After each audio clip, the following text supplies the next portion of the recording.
கடந்த 5/7/2024 அன்று மாலை சென்னை கொளத்தூரிலே கொளத்தூர் தொகுதிக்குட்பட்ட பெரம்பூர் பகுதியில் எங்களுடைய பகுஜன் சமாஜ் கட்சியினுடைய மாநில தலைவர் அண்ணன்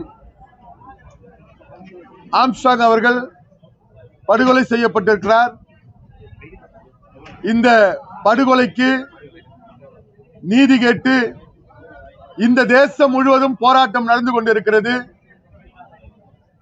அண்ணன் ஆம்ஸ்ட்ராங் அவர்களுக்கு இறுதி அஞ்சலி செலுத்த வந்த பகுஜன் சமாஜ் கட்சியினுடைய தேசிய தலைவர் பெகன்ஜி மாயாவதி அவர்கள் இந்த கொலை வழக்கை சிபிஐக்கு மாற்றிவிட வேண்டும், இந்த தமிழக அரசுக்கு இந்த கொலையிலே பங்கு இல்லை என்றால் சிபிஐக்கு மாற்றி உத்தரவிட வேண்டும், உடனடியாக உத்தரவிட வேண்டும் என்று செய்தியாளரிடம் தெரிவித்திருந்தார். அந்த கோரிக்கை இன்றளவு கிடப்பில் போடப்பட்டிருக்கிறது. மாறாக ஒரு மூத்த அமைச்சர் பெகன்ஜி மாயாவதி அவர்களுடைய கோரிக்கை நக்கல் செய்கிறார். இந்த நேரத்தில் தமிழக அரசை நாங்கள் வன்மையாக கண்டிக்கிறோம்.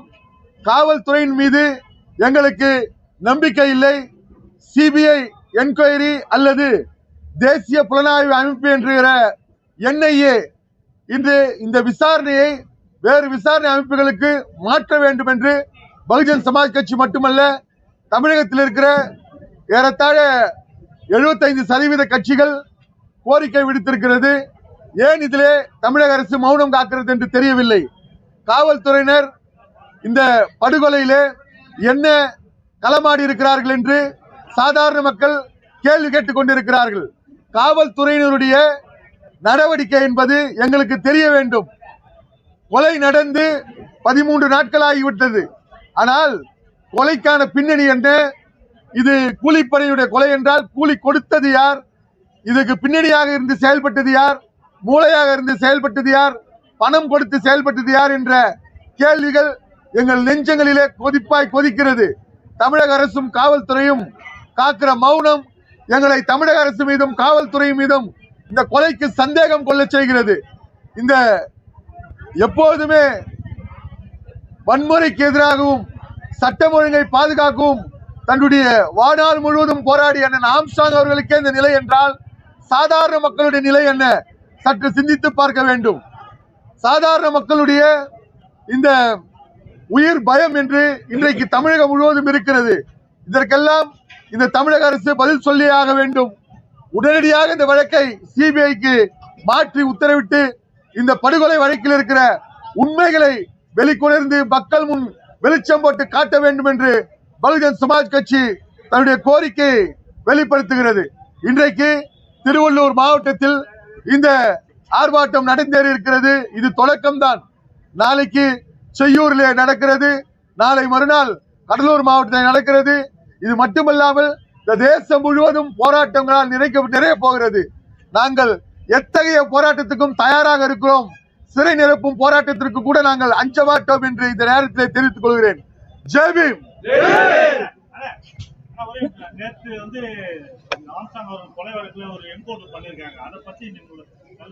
அதாவது நாங்க நியாயமான ஒரு விசாரணை வேணும், நேர்மையான விசாரணை வேணும்னு கேட்கிறோம்.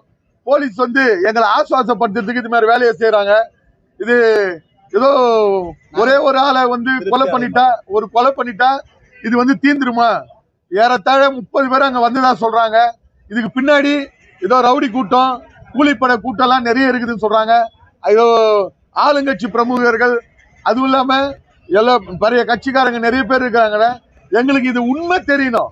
நீங்க கொலை செஞ்சுட்டா, ஒருத்தனை கொலை பண்ணிட்டா புரிஞ்சு போயிடுமா? எங்களுக்கு திருப்தியில நாங்க ஆக மாட்டோம். எங்களுக்கு உண்மை தெரியணும், பொதுமக்களுக்கு உண்மை தெரியணும். அதுவரை எங்களுடைய போராட்டம் தொடரும். கொலை நடந்த 10 நாட்களுக்கு பிறகு 2 சிசிடிவி காவல்துறை வெளியிட்டிருக்காங்க. இதுல ஏதோ உள்நோக்கம் இருப்பதாக தெரிகிறது. அவர்கள் செய்த என்கவுண்டரை நியாயப்படுத்துவதற்காக அந்த சிசிடிவி வெளியிடப்பட்டிருக்கிறது. இவ்வளவு நாள் எங்க ஏன் அதை வெளியில? அவர்கள் இப்போதுதான் அடையாளம் காட்டுகிறாங்க. இவன் முதல்ல வந்தான், பைக்ல வந்தான்.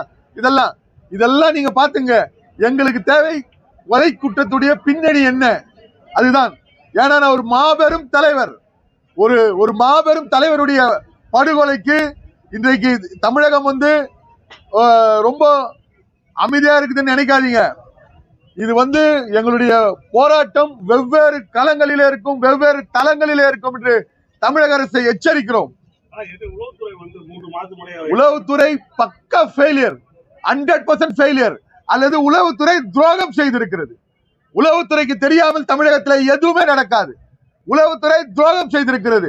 அண்ணன் அவர்கள் சட்ட ரீதியாக சாமானிய மக்களுக்கு, அடித்தட்டு மக்களுக்கு சட்ட ரீதியான பாதுகாப்பு அரணாக இருந்தவர். ஆம்ஸ்ட்ராங் என்பது பேர் மட்டுமல்ல, எங்களுடைய பாதுகாப்பு